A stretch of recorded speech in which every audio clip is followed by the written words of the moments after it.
중풍병자가 이게 심각한 일입니다. 그렇죠? 오래된 병자들을 간호하는 분들 보면 참 존경스럽습니다. 몸을 제대로 못 쓰는 병이잖아요. 이 두뇌에 문제가 생겨서, 안 좋은 말로 식물진가라는 말도 쓰고 말도 못하고요. 몸이 마비된 겁니다. 걷지도 못하고 말도 못하고 자기 표현을 못합니다. 이게 얼마나 어려운 병인지 모릅니다. 본인도 참 가여운 일이죠. 요한복음 5장에 보면 38년 된 중풍병자 얘기 나오잖아요. 간혹 기적이 그 베데스다 목가에서 일어난다는 얘기를 알고 그 소위 정자 같은 데예요. 거기서 이렇게 누워서 기다리는데 그 못에 자기를 들어다가 넣어줄 사람이 없어서 38년 동안 기다리는. 이게 얼마나 참 안타깝습니까? 이 돌봄을 아무에게도 받지 못하고 있는 거예요. 그렇다고 해서 이분들이 마음까지 이게 식어버린 사람들은 아닙니다. 마음은 뜨겁습니다. 열의도 있고요. 소원도 강렬합니다. 근데 몸이 말을 안 듣는 거예요. 이거 얼마나 이게 고통스럽겠습니까? 또 그런 그 세월을 그렇게 지낼 때 이게 한 해 뒤가 아니라 오랜 세월 지내면 이게 얼마나 마음이 상하겠습니까? 또 그런저런 경험들로 인해서 심리도 고통도 많고요. 결정적으로 이 질병이 있게 되면 사람들이 바라보는 시선이 참으로 냉정할 때가 있습니다. 특히 유대인들에게 있어서 이 중풍병 질병은 중풍병만 아니라 모든 질병 자체가 죄로 인한 결과로 이해되고 있습니다. 그러니까 지금 이런 그 중풍병 병 안에 있는 사람들은 죄로 인해서 지금 누워서 지내는 것이고, 그런 죄인이기 때문에 죄인 취급을 받을 수밖에 없는 겁니다. 고독합니다. 죄책감도 있습니다. 오랜 그 병인을 수발하는 이들, 또 우리 속담에 있잖아요. 긴 병에 효자 없다 이런 얘기 있잖아요. 사실 그렇습니다. 제가 어머님을 오래전에 한 나라로 보내드렸는데 한참 유학 중이었습니다. 근데 너무 편찮으시고 이제 얼마 안 남으신 것 같다 해서 공부를 잠깐 멈춰두고 와서 수발을 좀 한 적이 있습니다. 병원에서 돌봐드렸는데 참 어렵습니다. 우리 어머니, 나를 낳아주신 어머님에게도 불구하고 늘 거기에서 온 몸을 이렇게 간수해드리고 돌봐드리고 먹여드리고 씻어드리고, 이게 내 생활을 할 수가 없습니다. 공부가 급한데 할 수 있는 게 아무것도 없어. 책도 못 읽습니다. 책도 그저 그냥 소일하는 정도죠. 옆 사람과 얘기하면서 그냥 소일. 참 혹시나 여러분 가정에 오랜 병환으로 돌봄이 있는 분들 진심으로 위로를 드립니다. 근데 이 누워있는 분에는 또한 그 인생의 무게를 홀로 지고 가는 그런 어려움이 있습니다. 외롭습니다. 무엇보다 외롭습니다. 이 혼자 이 아픔을 감당해야 되는 것. 아무리 이 남편을 날 사랑해도, 이 자식이 날 아무리 사랑한다고 해도 내 아픔을 누가 알아? 이 아픔을 누가 알아? 두렵고요. 이제 다가올 운명이 어떻게 될지 힘들죠. 그런데 오늘 본문 말씀에 이 중풍병자 이 사람에게는 놀라운 일이 있습니다. 친구들이 있었습니다. 이건 놀라운 일입니다.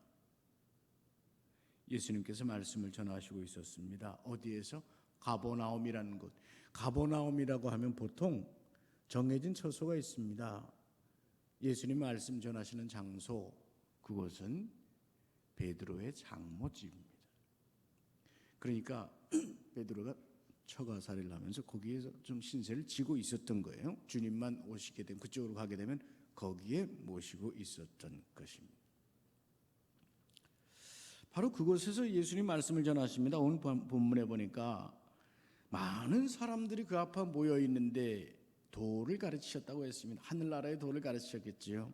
말씀을 전하시면서 진리를 전하시고 교훈을 전하시고, 아마도 저 산상수훈회 같은 그런 말씀, 귀한 말씀들을 전하고 있었을 것입니다. 바로 그곳에 이 중풍병자를 4사람이 메어가지고 왔다고 했습니다. 그런데 사람들이 너무 많아서 들어갈 수가 없어요. 그 어떻게 했다고 했습니까? 지붕을 뜯어서 구멍을 내고 내렸대요. 오랜 생활 신앙생활 해본 분들, 주일학교 선생님들이 수도 없이 들었던 얘기죠. 예. 근데 저도 수도 없이 수천만 번 들었을 거예요. 묵상도 많이 하고. 근데 생각할 때마다 참 놀라워요. 이 남의 집을 어떻게 뜯냔 말입니다. 예? 물론 유대인 집은 그 우리 옛날에 우리 지금도 있는 그 슬라브 집 있잖아요. 예? 그러니까 그 우리도 요새 2층 집들 아직 남아 있는 우리 댁들 보면 이렇게 집이 1층이 있고 요 계단으로 이렇게 올라가면 2층이면서도 이게 지붕이 되는 거예요. 근데 집은 아니고 여기 옥상처럼 지붕이 되는 거예요. 근데 올라가서 보면 거기에 기와를 덮기도 했대요. 우리나라 옛날처럼. 근데 대부분 이게 석회를 바르거나 아니면 비가 안 들어가도록 처리를 대충 했는데, 거기에 석회를 두고 흙도 중간에 넣고 짚도 중간에 넣고, 그래서 비가 새 들어가지 않도록 했단 말입니다. 그러니까 이 서양 사람들은 이 해석을 하기를 유대인 집들은 비교적 뜯기에 쉬웠더라, 그래서 이 사람들이 했더라, 이런 말을 하는데, 저는 그게 별로 그런 해석이 납득이 안 돼요. 아니 어떻게 남의 집 지붕을 뜯단 말이에요? 그렇잖아요. 지붕을 딱 뜯었을 때 여러분 누가 제일 긴장했을까요? 그러니까 여기가 지금 뚫렸다고 생각을 해보세요. 이게 탁 갑자기 뻥 뚫려가지고 뭐가 쑥 내려오는 거예요. 퀴즈. 누가 제일 이 모습을 보고 아연실색 놀랬을까요? 힌트는 드렸습니다. 누구네 집이라고요? 베드로의 장모집. 베드로가 제일 놀랬을 거예요. 아니 지금 이게 어떻게 된 거야? 남의 집이 왜 뚫리는 거야 지금? 그러지 않아도 지금 예수님 모시고 와서 말씀드린 게 이게 그 이댁에는 그래도 좀 신뢰가 되는 일인데, 이게 딱 뚫려서 쭉 내려오는 거예요. 굉장한 에피소드입니다. 이게. 그게 쭉 내려올 때 예수님도 놀라셨겠죠. 그때 주님이 하시는 말씀이 있습니다. 5절 말씀을 가만히 보면, 저는 이 묵상을 하면서 이 말씀 내려갈 때 이 말씀을 보고 쉽게 딱 넘어가지가 않아요. 묵상이 여기서 딱 멈춥니다. 예수께서 그들의 믿음을 보시고, 개역 성경에는 저희의 믿음을 보시고 이렇게 기록되어 있죠. 예수께서 그들의 믿음을 보시고 중풍병자에게 말씀하시기를 작은 자야 내 죄 사함을 받았느니라 말씀합니다. 이것은 놀라운 일입니다. 저는 이 말씀을 참 이게 쉽게 이해가 잘 되질 않습니다. 주석도 매번 성경을 볼 때마다 다시 한번 보게 되고 또 다시 보게 되고 원문도 다시 한번 보게 되고 이게 다른 영어 성경도 보게 되고, 이게 어떻게 이런 말씀을 하셨을까 싶은 거예요. 저희 믿음, 그들의 믿음이 무엇이길래 그들로 인해서 이 병자가 낫는다는 말입니까? 저는 질문이 그겁니다. 게다가 죄사함이라고 하는 이 구원은 그 사람의 구원, 그 사람의 믿음, 그 사람의 죄사함을 통해서 그 사람이 믿었을 때 죄사함을 얻고 구원을 얻는 것이라고 우리가 알고 있는데, 어떻게 그들의 믿음을 보시고 이 사람이 죄사함을 받느냐 이 말이에요. 이 교리적으로도 참 이해하기가 힘들다, 이런 생각을 하는 것입니다. 여기서 우리가 다만 볼 수 있는 것, 표면적으로는 이렇게 보면 이 친구들이 이 사람을 위해서 남의 집 지붕을 뜯어서 달아내리는 그 열심 혹은 우정, 헌신적인 사랑, 이런 건 제가 볼 수 있을 것 같아요. 그러나 그것이 구원과 무슨 상관이 있겠는가 이거죠. 그런 말씀을 더 깊이 생각해 들어가 보면 주님의 이 말씀이 얼마나 깊은 말씀인지 깨닫게 됩니다. 여러분 한번 말씀 속에서 쉽게 상상을 해보십시다. 가버나움, 갈릴리 지역입니다. 주님께서 자주 오시는 지역이니까 갈릴리 지역에 예수님의 이름이 하나둘 퍼지기 시작하겠죠. 한 사람, 두 사람 퍼져나가겠죠. 그분의 가르치심이 남다르고 그분이 전하시는 천국이 남다르고 그분의 이적이 남다르고 그분이 오셨어요. 가버나움에 또 오셨어. 여러분 이제 상상해 보세요. 어느 날 이 친구 4명 중 한 사람이 늘 이 중풍병자 이 친구 때문에 마음이 가고 사랑이 가고 늘 근심도 가는데 주님께서 가버나움에 다시 오셨다는 말씀이 들었어요. 그때 말이에요. 그 소식을 듣고 이 사람을 기억해내는 이 사람, 여보게 그분이 오셨다니. 왜? 지난번에 그랬지 않나. 그 유명한 랍비라든가 선지자든 아무튼 기적을 일으킨 하나님의 아들이라 그러셨네. 그분이 어떤 병자도 고치지 않나나 다 고친, 눈먼 자도 눈뜨게 했다네. 들으니까 문둥병자도 낫게 했대. 여보게 희망을 갖게 힘을 내란 말이야. 포기할 때가 아니야. 조금만 기다리게. 어이 친구들 같이 좀 오게. 드디어 그분이 오셨잖아. 이때가 기회 아니겠나? 4명이서 일조가 되어서 상을 만듭니다.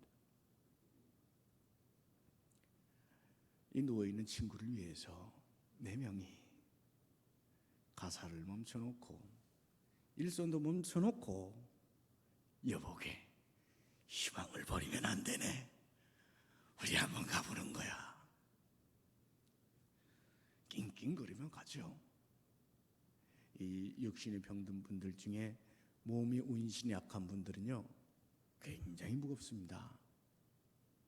제가 그런 분들 여러 번 들어봤고, 소아마비 장애 있는 분들요 다리 움직이지 못하는 분들 있거든요. 굉장히 무겁습니다. 왜냐하면 자기 용신이, 자기 몸이 움직여지지 않기 때문에 어떻게 스스로 이게 컨트롤이 안 되니까 무거워요.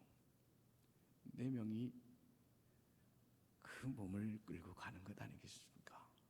중동의 그 더운 날씨에 가서 막혔어요. 에이 괜히 왔구만. 돌아가세. 다음에 또 기회 있겠지. 아니고요. 여보게 오늘 왔으니 최선을 다해봐야지. 조금만 기다려보게. 길이 있겠지. 무슨 방법이 없을까? 올라가는 겁니다.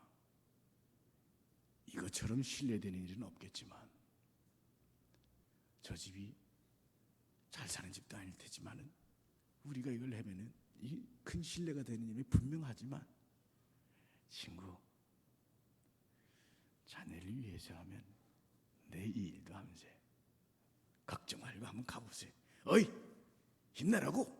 올라갔겠죠. 뜯어낼 때 그 쉽게 뜯어지는 게 아닙니다. 한 짝, 두 짝 먼지 푸르 나고 밑에 사람들이 이렇게 이 단째 딱 내려왔으니까 얼마나 많이 뜯었어요. 요렇게 내려온 게 아니라 요렇게 내려왔잖아요. 그러니까 그걸 다 뜯어낸 거예요, 이 사람들이. 정말 신뢰를 무릅쓰고 내리는 거예요. 보아하니 이 친구를 그렇게 위할 만큼 착한 사람들인데 그거 남의 집 지붕 뜯으면 안 되는 거 얼마나 다 알만한 사람이잖아요. 다 무릅쓰고 걱정 말게, 이거 뜯은 거 우리가 다 고쳐낼게. 물론 성경에는 없지만 충분히 그럴 분들 같아요. 쭉 달아내리는 겁니다. 그 모습을 주님이 보시고, 그 모습을 보시고 그들의 믿음을 보시고, 이게 중요한 피스토스라고 그랬어요. 피스토스, 믿음입니다. 이 친구를 살려내려고 하는 이 사람들의 믿음, 주님께로 나오면 이 사람도 살리라 하는 믿음, 지혜와 열심과 헌신과 열정을 가지고 주님께로 나오는 그 믿음, 피스토스. 주님은 그들의 그 모습을 보신 거예요. 그 현명함과 열심을 보신 거예요. 게다가 말씀을 가만히 보면 그들의 믿음이라고 했을 때 여기는 제가 초년병 때는 이 말씀을 보면서 야, 그들이면 그 4명 얘기 아닌가 했습니다. 근데 묵상을 또 깊이 해보니까 아니, 그들이라고 하면 인원 제한이 아니에요. 여기에 누워있는 사람의 믿음까지 포함되어 있는 거예요. 그렇죠? 그들의 믿음, 누워있는 사람까지 이 5명, 이 사람의 믿음을 보시고 주님께서 그들을 귀히 보시고 치유해 주시는 겁니다. 역으로 생각해 보면요, 그 아픈 사람을 기억해내는 이 친구도 훌륭하지만 그럴 만큼 이 사람이 또 얼마나 믿음 좋은 사람이었겠어요. 그렇죠? 그 병환 중에 오랜 시간 있었을 텐데 친구들이 네 명이서 야, 우리 친구 이번에 고쳐봐야지 힘을 내어서 올 만큼 신뢰 있는 친구 아니겠습니까? 이런 묵상은 결코 어려운 것이 아닙니다. 여러분, 우리 속담에 있잖아요. 친구는 끼리끼리 모인다, 이런 말이 있잖아요. 친구들끼리 있을 때 저 친구가 좀 섭섭하게 하고 어느 날은 무슨 배신을 했다고 너무 마음 상처받지 마십시오. 그걸 예비하는 길은 나도 그와 엇비슷한 사람이라는 사실을 인정하면 됩니다. 어쨌든 정말 간절한 마음으로 친구를 위해서 이 상을 메고 왔던 이 4사람과 이 사람의 믿음을 통하여 주님께서 그들에게 선포하듯이 말합니다. 작은 자의 내 죄함의 사함을 받았느니라. 사함을 받았느니라. 이게 영적 의미가 한 가지 더 있습니다. 보통 우리는 이 말씀 보면서 이러니까 병 고침을 받았구나, 요구에 머물 때가 많아요. 그렇죠? 우리 베들교회는 그렇지 않지만 예전에 70년대, 80년대에 제가 잘 아는 그 현신의 권사님이라고 있었어요. 여러분도 들어보셨죠? 그렇죠? 유명했습니다. 그분이 가는 데는요, 사람들이 정말 천막을 지으면 천막이 꽉 찼고, 비닐하우스를 지으면 비닐하우스가 꽉 찼어요. 아무튼 그분 집회하는데 아주 유명했습니다. 병고침을 받으러 오는 거예요. 병고침을 받으러. 그래서 그분이 와서 집회를 하면 수백 명 모였다가 그 다음날 주일날 되면 다시 20명으로 돌아가. 그런 식이 많았습니다. 이게 뭐냐? 병고침이 목적이에요. 근데 주님이 여기서 말씀하시는 죄사함이라고 말씀하시는 이유가 있습니다. 병고침을 받고자 하느냐, 낫고자 하느냐, 이런 말씀 하나 묻지 아니하시고 다짜고짜 하시는 말씀이 그것입니다. 죄사함을 받았느니라. 주님은 그 사람이 무엇을 필요로 하는지를 아셨던 거예요. 여러분, 여기에서 위로받으시기 바랍니다. 우리가 연약했다, 우리가 오늘 문제가 있다, 우리가 어떤 병이 들었다, 어떤 일시적인 실패를 했다. 그러나 주님은 아세요. 무엇이 이 사람에게 가장 필요한지 말이에요. 이 사람은 지금 병 고침이 필요해요. 그러나 더 근본적으로 더 깊이 필요한 게 있어요.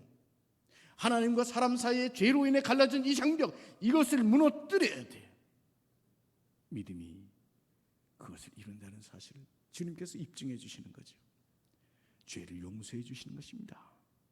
중풍병 이전에 그 영혼의 문제를 치료하시는 것입니다. 오늘 우리 사랑하는 베들가족 여러분, 특별히 수요기도에 나오신 여러분들 속에 마음의 문제, 심령의 문제, 육신의 문제, 삶의 어떤 문제가 있을지라도 먼저 우리의 영혼이 치유됨을 인하여 감사가 있기를 주님의 이름으로 축원합니다. 영혼의 문제가 가장 먼저 해결돼야 되는 것이었거든요. 그 문제를 딱 해결하고 나서 어떻게 됩니까? 당연히 낫게 되는 것이죠. 특별히 여기서 주님께서 이 죄사함을 선포하신 이유는 죄사함은 오로지 주님만이 선포하실 수 있다, 주님만이 가능하시다는, 주님만이 구원을 이루실 수 있다는 사실을 여기서 보여주는 것입니다. 그리고 말씀하시는 것이죠. 작은 자야, 이 테크논이란 말입니다. 아주 사랑스러운 말씀으로 주님이 하시는 것이죠. 작은 자야. 선생님이 제자에게 혹은 어른이 손아래 사람에게 부르는 가장 부드러운 호칭입니다. 내 죄 사함을 받았느니라. 그래서 구원, 치유 동시에 이루어 주시는 것입니다. 여러분, 주님의 능력이 구원뿐만 아니라 치유까지도 주실 수 있을 줄 믿습니까? 이거는 중요한 겁니다. 예? 믿음대로 될지어다. 여러분, 예? 유명한 외과 의사들이요, 대다수 외과 의사들이 이걸 인정합니다. 예? 그 필립 얀시라고 하는 분이 있어요. 그분의 친구 중에 폴 브랜든이라는 유명한 외과 의사가 있습니다. 두 분이 함께 글을 써요. 필립 얀시는 영성가로서 글을 쓰고 이분은 외과 의사로서 글을 씁니다. 그래서 육체 속의 영성이라고 하는 유명한 책을 내는데 거기에서 핵심 골자가 이것입니다. 믿는 자들에게 치유의 은혜가 반드시 있다는 것입니다. 할렐루야.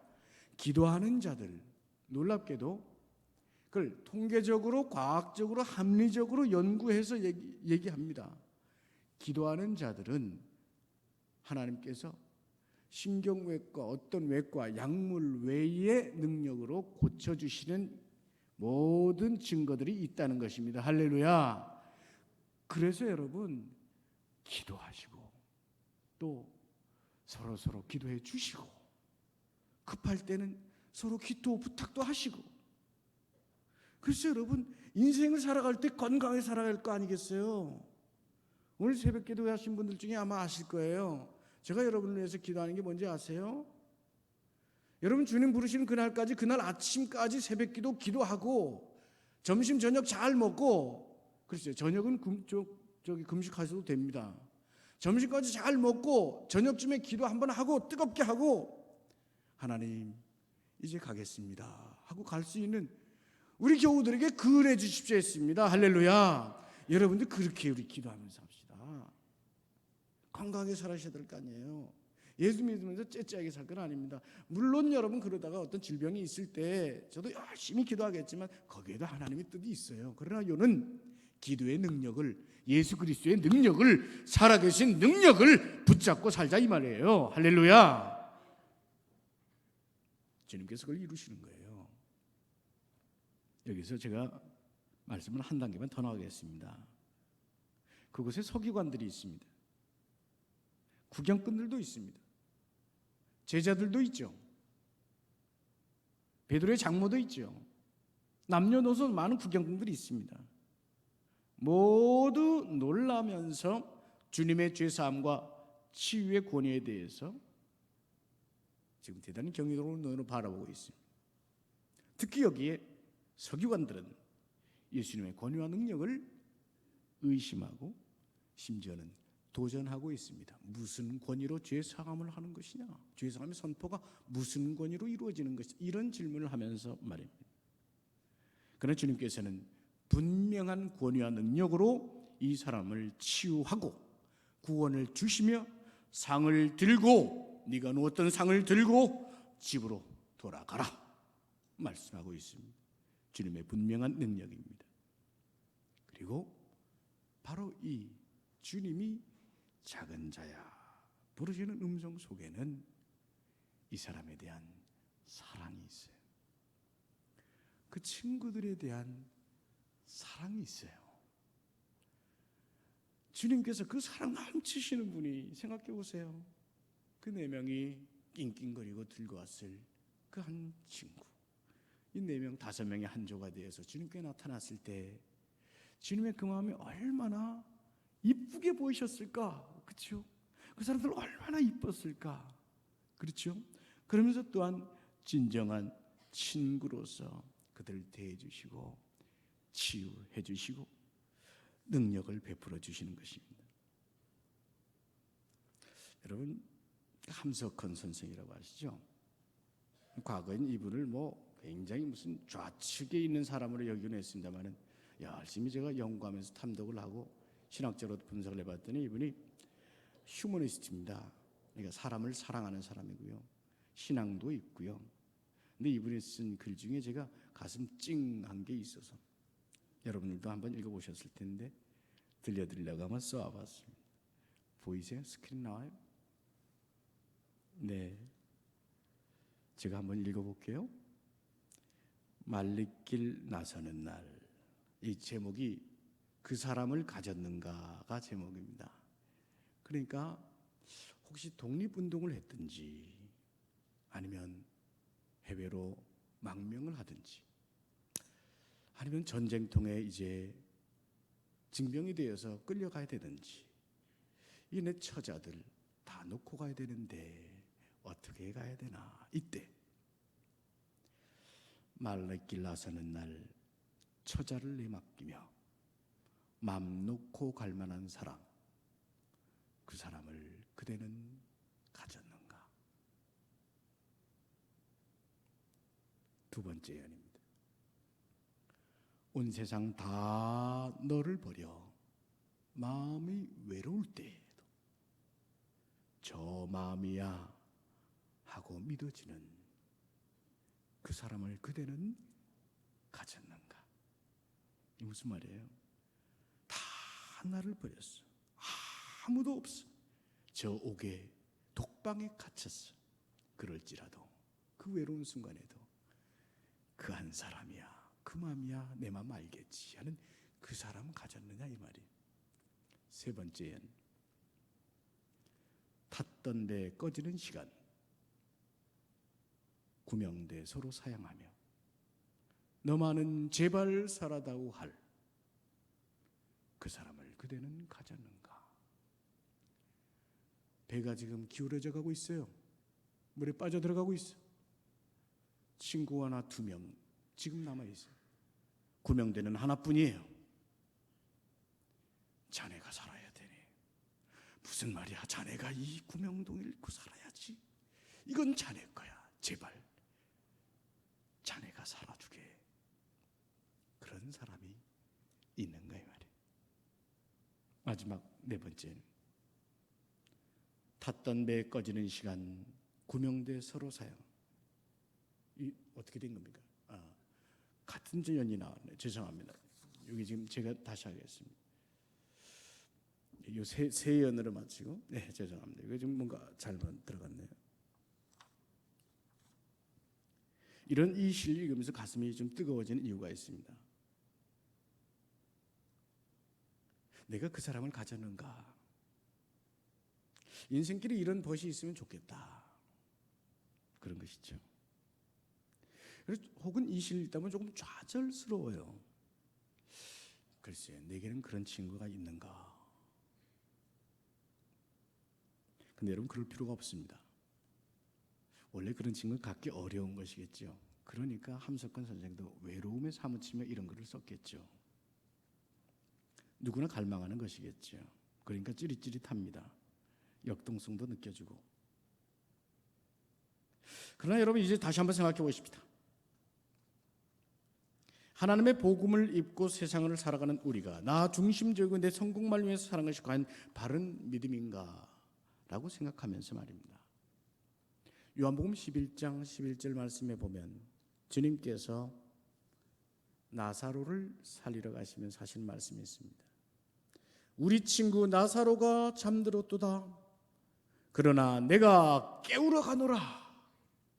친구를 사랑하신 주님. 요한복음 15장 13, 14절 이렇게 기록됩니다. 사람이 친구를 위하여 자기 목숨을 버리면 이에서 더 큰 사랑이 없나니 너희가 나의 명하는 대로 행하면 곧 나의 친구라. 주님이 친구 되어 주신다는 것입니다.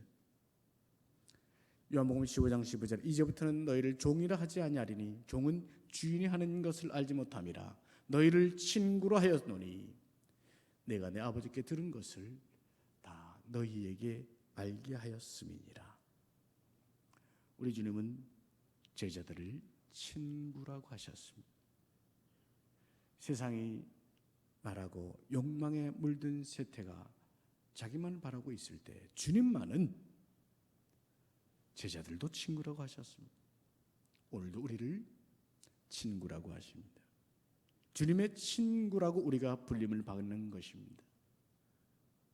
이런 믿음으로 살아갈 때 그들의 믿음을 보시고 그 사람을 구원해 주시던 주님의 법, 이것이 우리 속에 있어야 되겠습니다.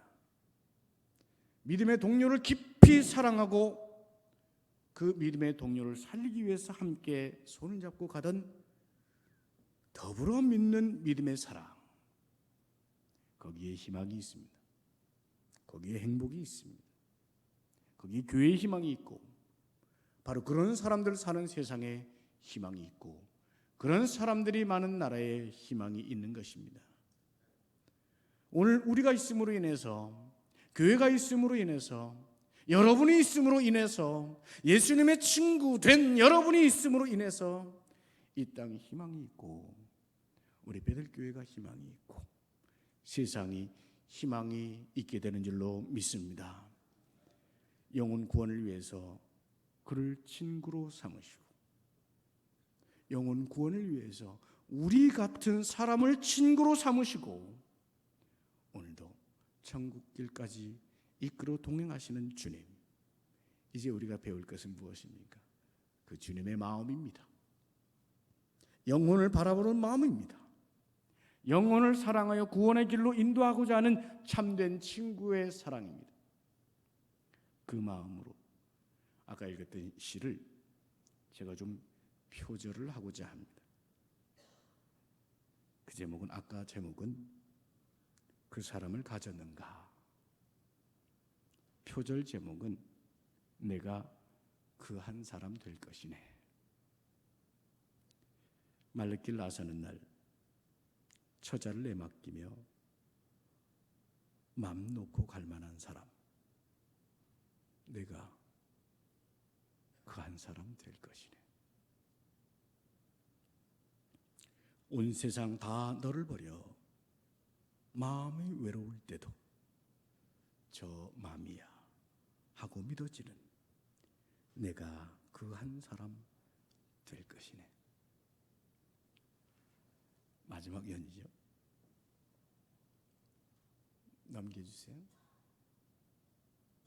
탔던 배 꺼지는 시간, 구명대 서로 사양하며 너만은 제발 살아다오 할 그 한 사람, 내가 그 사람 될 것이네. 주님이 내게 그 사랑 주셨으므로 이것이 여러분과 저의 오늘 기도가 될 수 있기를 주님의 이름으로 축원합니다. 이 시간 잠시 묵상으로 잠시 기도하실 거예요. 음악이 흐르는 중에 우리 한번 생각하십시다. 내가 사랑할 그 한 사람, 내가 도와줄 그 한 사람, 내가 챙겨줄 그 한 사람, 그 사람은 누구인가? 그를 위해서 내가 그 사람 될 것이다. 주님 내게 그 사랑 주셨으므로 이 시간 그 한 사람, 그 이웃, 그 영혼 떠올리면서 잠시 그를 위해서 기도하시길 바랍니다. 약 한 1분간 간절한 마음으로 기도하시기 바랍니다.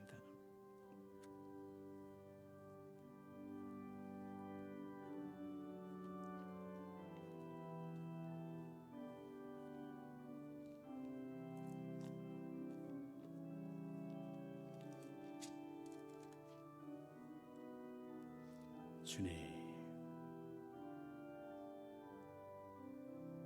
우리 곁에 수많은 사람들, 나의 사랑을 필요로 하는 사람들, 나의 손길을 필요로 하는 사람들, 주님, 주님의 마음을 본받아 우리가 희망이 되게 하시고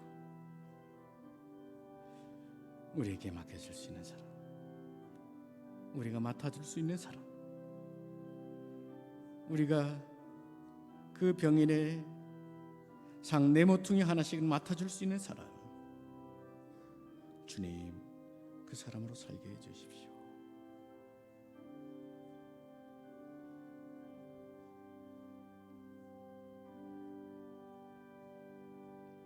사랑하는 주님, 그들의 믿음을 보시고 죄사함을 주시고 그들을 사랑하시는 주님의 모습을 봅니다.